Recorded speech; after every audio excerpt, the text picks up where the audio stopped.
Rise Up See Red podcast, all about the Arizona Cardinals and the NFL, featuring insider and outsider perspectives. Enjoy the best hour of Cardinals talk on the web. Now here are your hosts, Jess Root and Seth Cox.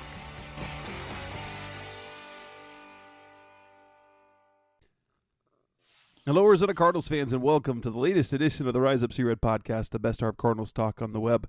I'm your host, Jess Root, from CardsWire.com, the USA Today NFL Wire site, with my co-host Seth Cox from RevengeOfTheBirds.com, SB Nation's Arizona Cardinals site, and also one of the hosts of the original Draft Breakdown podcast. Both of us have been covering the Cardinals for a really long time, and grew up here being his fans as well. Those of you, maybe you're new to listen to the show, that's kind of the basis of this. We both are fans. We both have, media access to some extent, and so we bring coverage and a perspective that perhaps is a little different than a lot of the stuff that's out there. But this is episode 425. We're closing in on our 10-year mark, which will be in July. But this is our schedule prediction show. I mean, we had the schedule come out, and we're going to really kind of undertake something that's kind of difficult, right, Seth? Predict wins and losses when the sort of the number one variable is completely unknown as to when Kyler's coming back. Yeah, it should make it a fun thing that then has really no bearing on reality after that, right? Right. So let's take a look before we go game by game into just kind of what we expect to happen. Let's talk about which ones are the most winnable, like the ones on the schedule that look like, okay, yeah, these are reasonable possible wins. Then we'll look at the ones that are, basically there's no chance of those games. How many of those are on the schedule? Then we'll go week by week and kind of do that. So let's start with looking at the schedule. Which ones are their most winnable games? I counted a total of 5 games that I think are reasonable options for the Cardinals to win, although 2 of those are against one divisional opponent. Yeah, and that always, makes it a little more difficult when you're talking about, the divisional opponent. But, for the most part, this is a game, a season where you look at it and the winnable games kind of all fall in, like you said, the you don't want to say bad team category, but expected to be not good. Yeah, and so you go by it, and I think the winnable games. I think their first game's actually winnable. They're they're a very good defense, something we discussed, but they're beatable. And then I also think that, as you were kind of alluding to, their games against the Los Angeles Rams are both very winnable. And then they've got a couple on the back end. Obviously, we know about the Houston Texans,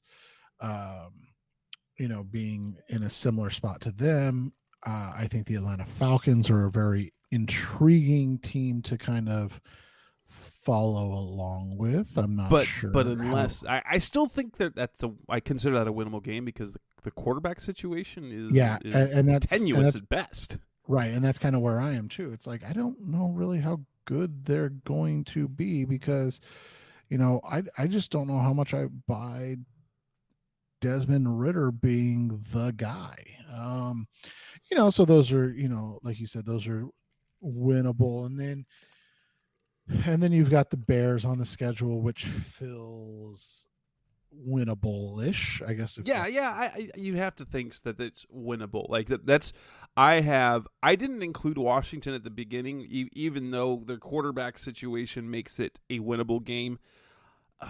Even if I qualified that as a winnable game, I don't know if I would predict that as a win in the first game of the year when it's their home opener and things like that. But I had both Rams games considered winnable. Atlanta, Houston, and the Bears are the ones that are winnable, in my opinion. The ones that are I look at those teams and especially when you look at the back half of the season when,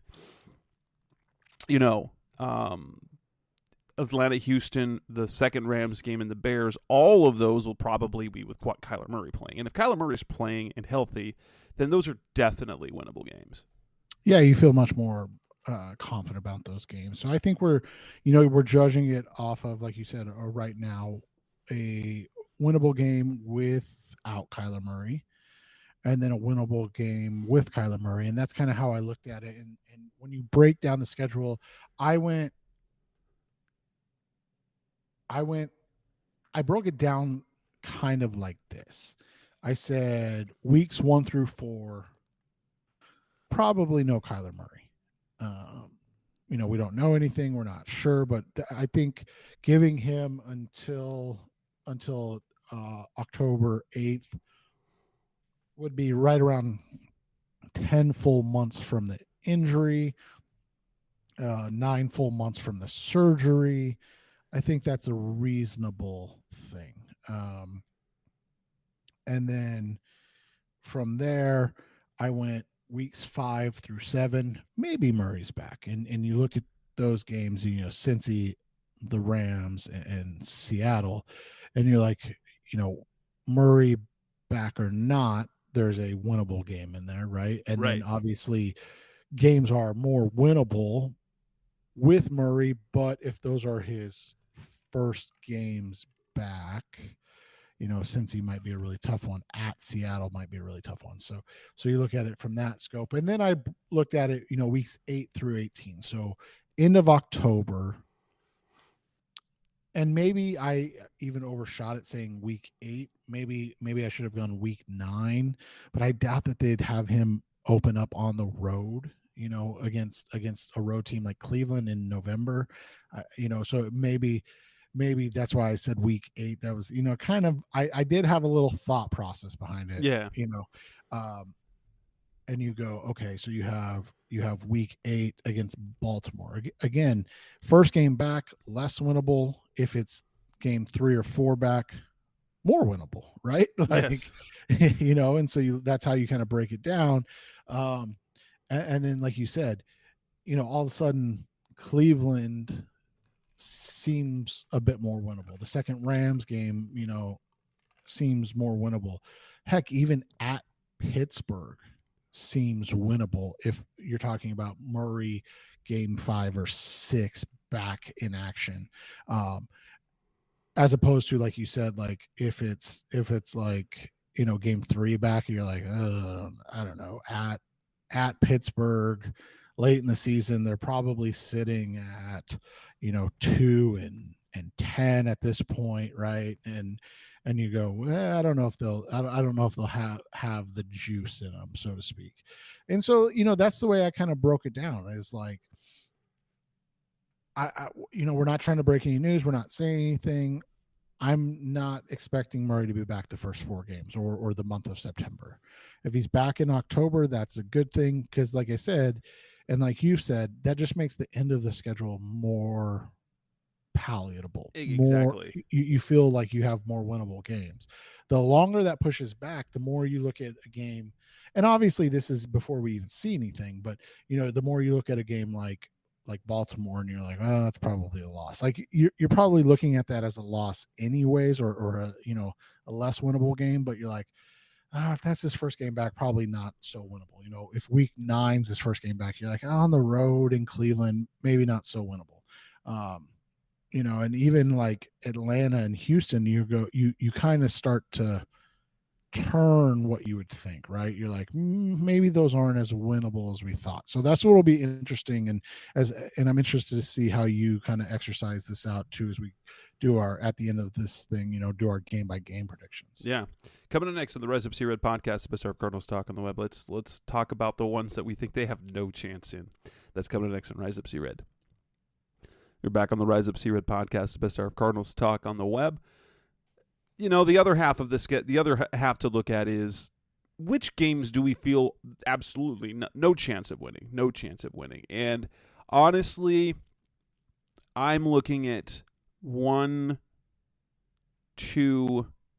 Honestly, I really only have 4 games that I consider absolute no way they're not going to win. And part of that, my thought process is depending on, like, and I'll say that 3 of the first 5 games I have listed it that way because I don't think Kyler's going to play. So I think, number one, Dallas, even though there's a little bit of uncertainty, Dallas was quite good last year. But I think that Dallas in week 3, even at home, that's no chance game because I don't think there's much of a chance Kyler Murray's playing, and I don't trust Colt McCoy or David Blau or even Clayton Tune. And I think that's a no way. I think at San Francisco's no way, and I even think the Bengals game at home is also a no way game. And then the only other no way game I have is the Philly game in December. Although, if they have stuff wrapped up, who knows?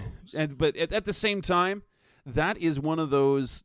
That's one of those opponents where you're like, well, we've seen it so many times. The former coordinator facing their old team, they seem to have a little something to it because the Cardinals won their first game. So after Whisenhunt took over, they upset the Steelers the first time they met them. That didn't happen with Arians because the time they faced that was a disappointing Steelers game because that's when, third string quarterback, third string Mike Vick. God. But yeah, I mean, and you look at it, and it's just one of those situations, like you said, you gotta figure out what your opinion is of they're at in this process and understanding that this is a process. So I mean, from that perspective, when you look at the unwinnable games, like you said early on, I think at San Francisco, again, and the NFL's in any given Sunday league, but we're just kind of trying to be fair and realistic too, right? Like, right. Dallas is expected to be like they could compete in the NFC East easily. Again, San Francisco's considered basically the favorite in the NFC right now, other than the Eagles. And the Bengals are one of the top teams in the AFC still. So, right. And so you look at it. So yeah. So you've got San Francisco, like you said, Cincinnati. I'm going to throw Baltimore in there until we find out a time for. It's not that I think it's unwinnable. I just think that's a really tough team to beat if you don't have an offense that can keep Lamar Jackson off the field. That's completely. But my thought process is, I believe Kyler will be back by then, and before then even is my thought process. I would agree with you, by the way. I wouldn't disagree with that at all. I'm just, hedging a little bit on that. So those are, and like you said, that end of the season Philly game feels like it's going to be a tough one. But there are a couple X factors that we would have to, obviously break into, like you said, the X coordinator thing, the fact that maybe Philly has the NFC East wrapped up, or maybe they're out of the NFC East. And so they're, they're locked into a wild card spot. I mean, there's a lot of scenarios that could potentially play out that could have a small factor on this whole thing. Little side note, this is an aside as we're recording on a Thursday night. I am not a gambler myself, but I do writing about gambling, and Seth is a little bit of a degenerate himself, but the Nuggets just beat the Lakers by 5 when they were 5.5-point favorites. They won by 6 in game 1. We were 5.5-point favorites. What the heck? What the heck? Vegas knows what it's doing, man. They're not in the business of losing money. Man. I was telling Jess the other day, like you said, I got a little degenerate in me, and I had a good night tonight, but I was telling Jess the other day I missed $6,000 on one Dennis Schroeder. I needed one more Dennis Schroeder assist to win $6,000, and he decided that he was just going to stand around the arc and not do anything the entire. I was like, what are we doing?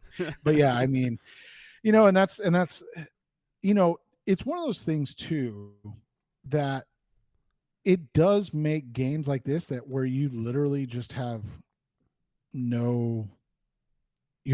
no skin in the game. Like, I mean, honestly, why would you and I care about Nuggets Lakers? Like, we're not big basketball fans in any way, shape, or form until you're like, you know what, I'm going to put $20 on it. If this works out, maybe I win, a couple $100, and then all of a sudden you're like, hey, what's going on in the game?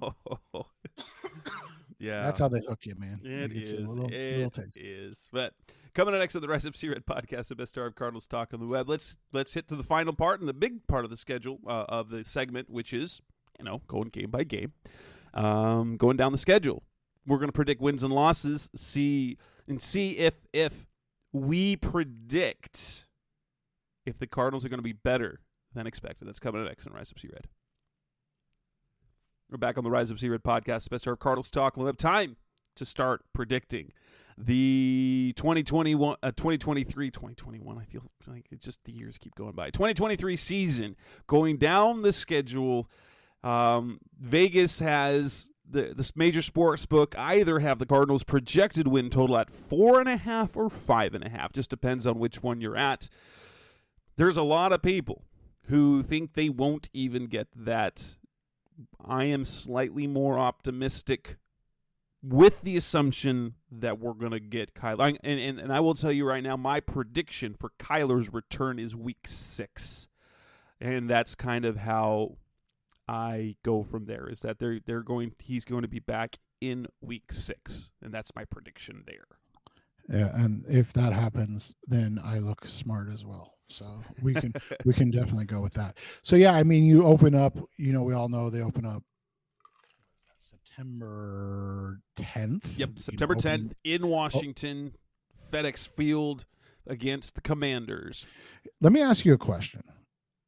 And I know this is like super inside baseball, but would you feel confident having Kyler out there game 1 knowing how bad FedEx Field is?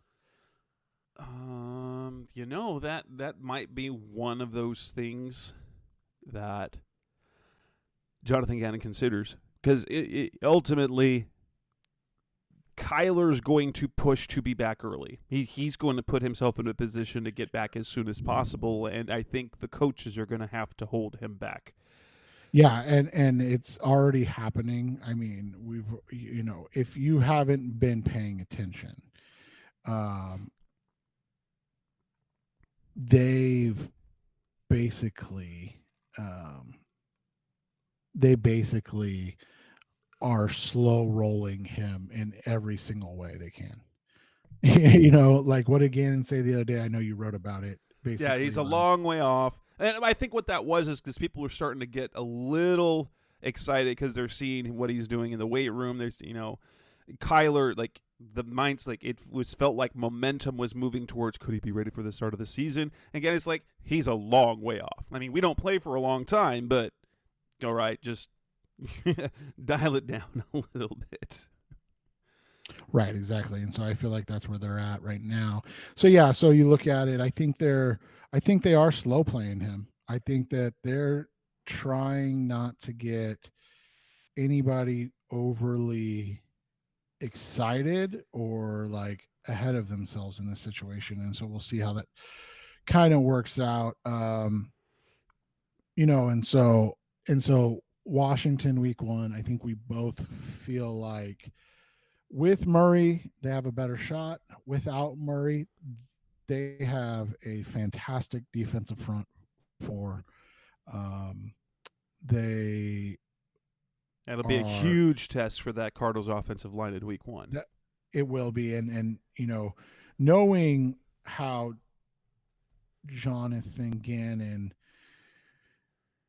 wants to play this and what he wants to do, they're going to want to run the ball, and that's just going to be a tough task, is it not? Yeah, it likely will. So I mean, there's a number of reasons. I mean, the Cardinals, it's their first game with a new coaching staff, which means new offensive scheme, new defensive scheme. They're not going to have Kyler Murray. They're on the road. If you look at now the work that I've done over the last couple 3 years over at Sportsbook Wire.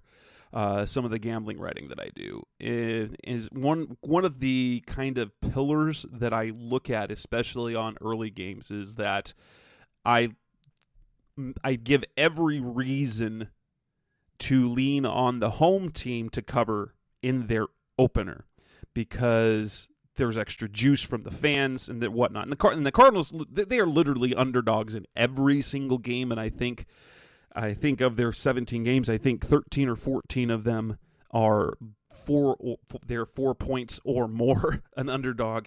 And so I just write that week 1 game off as a loss because of all the factors, and plus that it's the home opener for Washington. Yeah, and I'm with you on that. And so I think we're going to see a week 1 win for the Commanders, and the Cardinals start out 0-1 without Kyler Murray. Although I will say in week 2, I have a sneaky. I think they're going to upset that. That's going to be their sneaky win because there's a lot of reasons. Okay, so it's their home opener. Okay, new coaching staff. There's going to be some extra juice in the stadium. Assuming Colt McCoy doesn't get hurt in week 1.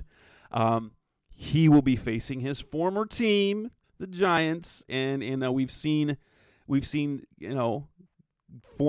Cardinals backups in the past beat their former teams in previous years. We saw Drew Stanton do it, and we saw Colt McCoy do it, and things like that. And so, I think this is the surprise game where the Cardinals pick up a W because partially I don't like the Giants were a fluky team last year, and I believe that. And it wasn't just said by me, but last year under Brian Daboll, it was like he got every ounce. He got every ounce out of his team, and they got the ball bouncing the right way. That might be a struggle this year in year 2, where you have that natural regression. And even though it's their second year, there's things to improve. I think this is a game the Cardinals steal early, and I think it is the only win that they get before Kyler Murray gets back. So Jess and I have not discussed this, and ironically, I have them winning this game as well. Oh, nice. No, we literally did not discuss this schedule at all. Week 3 against the Dallas Cowboys, I expect that to be an L as well. What is it for you?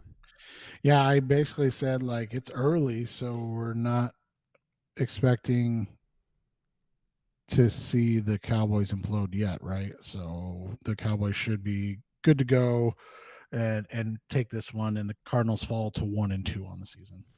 In week 4, on the road in San Francisco, that's a no-way game. They probably take a big L there. I'm guessing that's going to be a blowout. Yeah, I'm with you.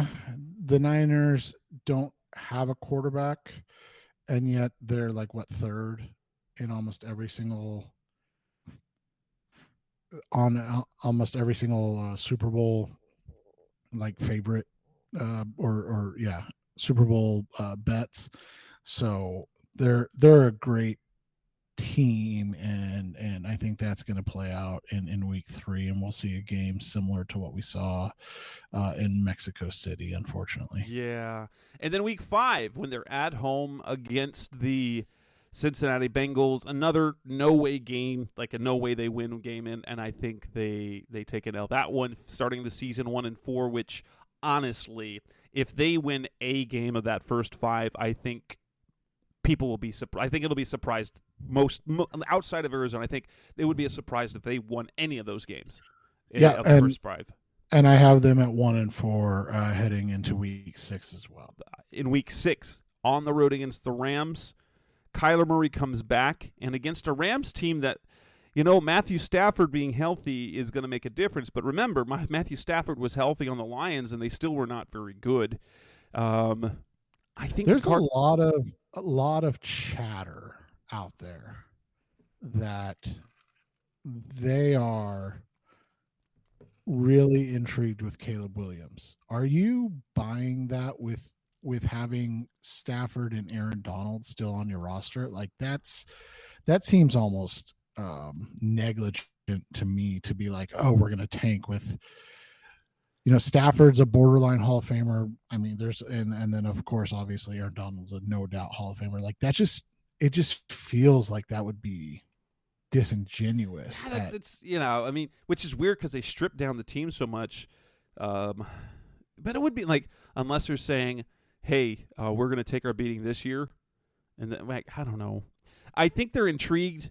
I'm sure every team is intrigued by Caleb Williams, especially when, he's in their city. But I don't know. It just feels weird at what the Rams are doing because they unloaded so many talented players. Yeah. But kept Stafford in, it'll be interesting because he's healthy this offseason and him throwing around. But that said, I think Murray's presence comes back, and I think they pick up a win on the road in Week 6 to improve to 2-4. And I said, Murray or no Murray, I just don't know what the Rams are doing. So they're in a tough spot. Like if they come out and they play like they're capable of, and get back to what they were, it just feels very odd what they're, like you said, what they're doing right now. Like it just doesn't seem to make sense, but we'll see how it plays out. But I've got this as a win, Murray or no Murray, because I just have really no idea what the Rams are doing. Okay, this is crazy that we're predicting the same thing so far through 6 weeks. At Seahawks, I have them taking a loss. Yeah, I got a loss there. Again, Murray or no Murray. This is a tough game on the road in Seattle, one of the hardest places to play still in the NFL. And Seattle, like, they were good last year. We were a playoff team last year, so right, yeah. So I think you're going to see this be a loss, unless the Cardinals are showing us something, before that. Week 8 at home against the Ravens. I still have this as a loss, although I do feel this will be a fun game. Yeah, this is a tough one, and I said this is, and obviously I'm not guaranteeing anything, but I said this is when we should see Kyler Murray back, right? Like, not no doubt, definitely going to happen type thing, but we should see Kyler Murray back. And that being said, hopefully he's back for 2 weeks and this game is more competitive. But if this is especially if this is the first game back, I'm gonna chalk this one up as a loss. Nope. 2-5 or 2-6.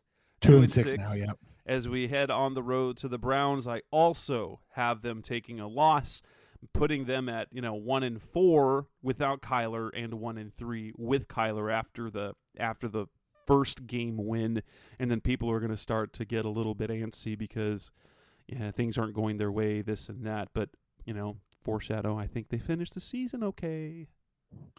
Yeah, and I've got them losing in Cleveland, but this is one of those things. This is one of the games that I go, I don't know. Right. Because let's be honest, Cleveland looked awful last year. They were so weird.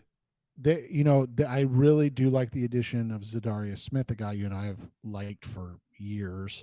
Hoping the Cardinals would, and they added him as a solid pass rush option opposite one of the best pass rushers in the NFL, and Myles Garrett. And I'm expecting them in year 2 with Deshaun to take a step. All of that being said, what I saw last year, even with Deshaun back, was not impressive. He looked like a guy that hadn't played in a year. Right. Right. And that's not to say that he won't be back, but at the same time, you watch him last year and you're like, this is not a guy worth trading multiple first-round picks for. Right. So it'll be interesting. But yes, all that being said, I still have it as a loss. But this is one of those games that I go, this could be a sneaking game. Although I think on the Right. road for this I team think is still a stretch.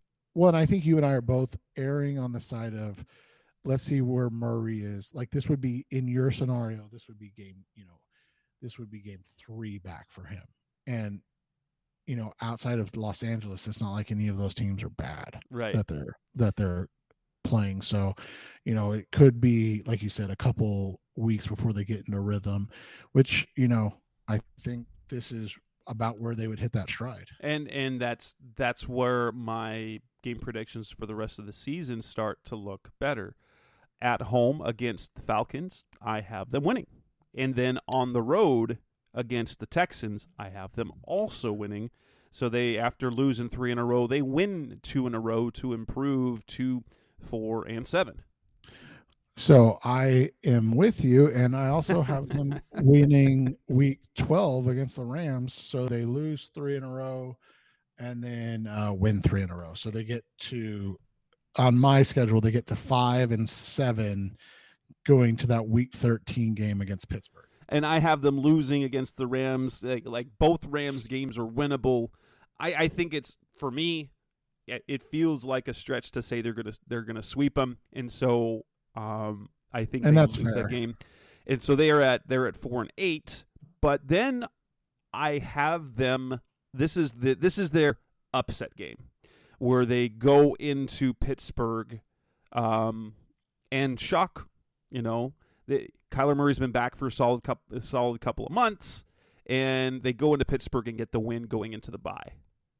Yeah, and I actually have them losing this game still. I'm not impressed by Pittsburgh by any means, but at the same time, their defense is, like, if they've got T.J. Watt playing, their defense is, they've got T.J. Watt and Minkah Fitzpatrick, and that combination of those two makes for a very good defense. Right, exactly. And so I've got them, taking another loss here. So at the they're 5 and 8. Both of us have them at 5 and 8 in the bye.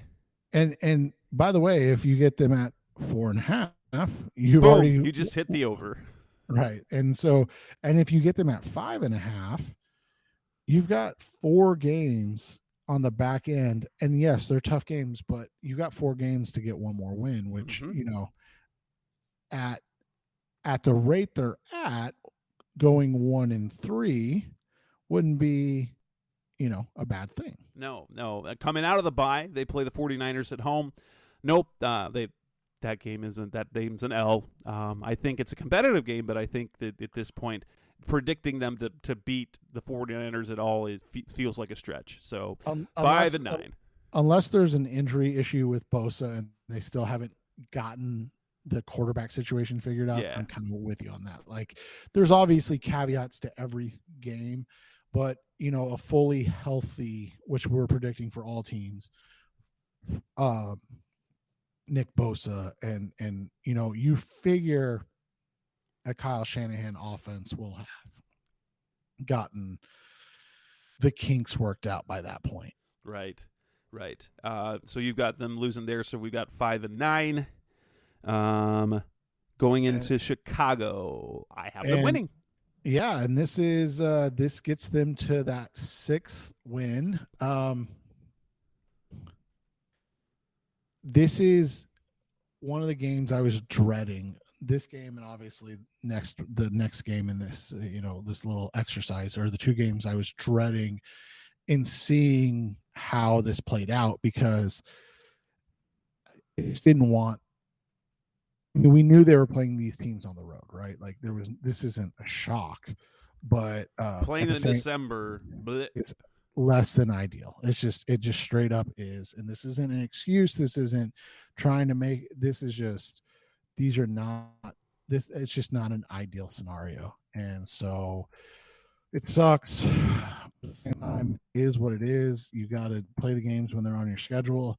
And I think by this time we're going to see enough of an improvement on the defense, and the offense is going to give us something that you say, like, hey, now they're sitting at 6 and 9, and yeah, you're not happy, but improving to 6 wins after last season, right, would be, that would be a Herculean yes effort after year 1. Yeah, and absolutely, especially if the way it's happening too, because they took a lot of losses early, and then we had after taken well in my case they've taken 3 straight losses, and they lost 3 out of the first 4 with Kyler. Then they win 3 out of the next 4, and then they'd lose 1. And somehow with the Bears, they have won 4 out of 6 games. I think, of course, we're predicting an L in Philly, but I actually have them Yeah. closing out the season at home against Seattle with a win. For whatever reason, maybe Seattle is already locked things up, or is already, or is eliminated, or whatnot. But I think that this season-ending game at home will mean even the Cardinals they're not going to be in the playoff mix. I think it'll mean something this year for them to go out and to continue to play hard. One, that's the culture that's Jonathan Gannon's building. Two, it's just we're building momentum for next year, and I think they pick up win number 7 in the finale. Yeah, and I've got them losing this game. So it's funny. We didn't do this together, and we still came up with a very similar kind of trajectory for the season. But and I get where all of that's coming from for you.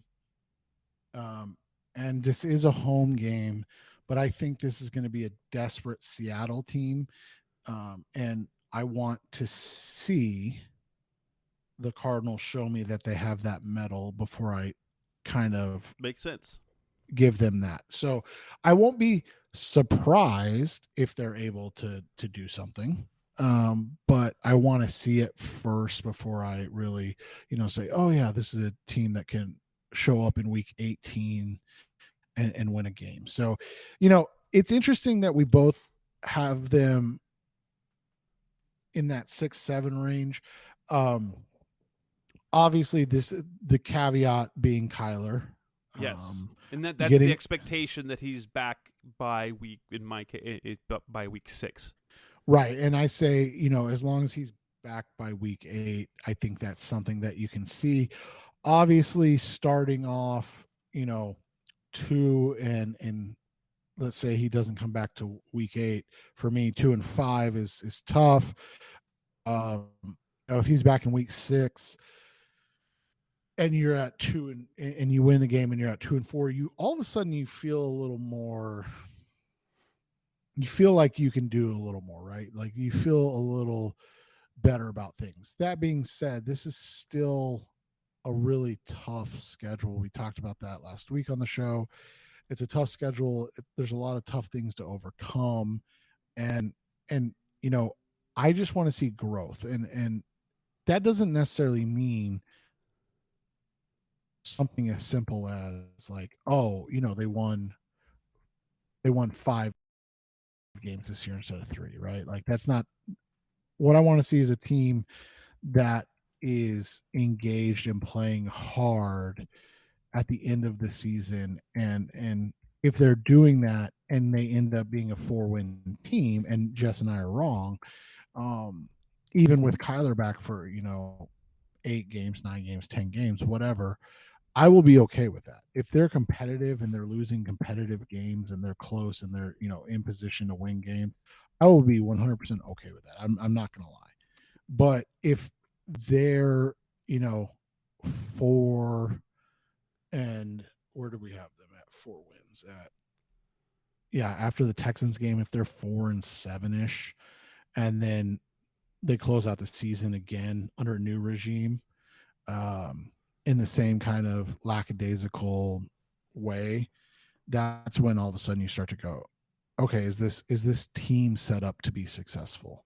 And that's what we're talking about, growth wise. They can be a 4 and 13 team and have shown that they're better, if they're in games against the Steelers and the 49ers and the Eagles and the Seahawks. Like if they're in tight games against those teams and losing, it's like, okay, the new group just has to learn to win together. But if they're sleepwalking through things again, that's when you raise a red flag. And I think both of us have bought in enough with Gannon that we're confident that won't be an issue. Right. I believe that this will be a team that might struggle offensively early, but will be a fairly relatively, because they have talent on offense. They still have talent on offense, and if they stay healthy, they could be a decent, an above average offensive team. And I think ultimately what this defensive unit will be, even though it is lacking in high-end talent, I believe it will be a very tough, disciplined defense that will be, it'll just be scrap. It'll be a defense that'll be hard to play against because they're going to play by the second half of the season. I think they're going to play very well as a unit, even if they're not dominating. I think the type of roster that they're building right now is a tough, gritty, competitive team that won't translate into playoff competitiveness, but I think it will lead to them being better than bad. Correct. I think that's a great way to put it, and what we are personally looking forward to for this season mostly. Right. And the fact that they're going to have DeAndre Hopkins, presumably. And so the fact that their receiving group is Hopkins, Hollywood, and Rondell Brown, Zach Pascal, Zach Ertz, Trey McBride, they do have a very, that's a good offensive unit. If you can get decent quarterback play, you should get production. And once you get Murray back playing at the level that we hope he can be, that could be a very good offensive unit. Correct. And that's what the hope is with this whole thing. And with that, we will wrap up this edition of the Rise Up Sea Red podcast, the best hour of Cardinals talk on the web, episode 425. We'll give Seth, the next week off. Maybe a solo pod in there next week, but with graduations and stuff going on, we will, and unless there's some major news, we'll probably be off for next week, even if I maybe record something. So that's Seth Cox. I'm Jess Root. This is Rise Up Sea Red podcast. We'll be back again soon. Thanks for listening. Thanks for listening to the latest edition of the Rise Up Sea Red podcast. Listen to previous episodes and subscribe to the show on Apple Podcasts, Stitcher Radio, Audioboom, or many other podcast platforms so shows are delivered directly to your mobile device. Please give the show a 5-star rating and always support the sponsors who support the show. We'll be back soon for the best hour of Cardinals talk on the web. Rise up Red Sea, be Red Sea Red, and of course, Rise Up Sea Red.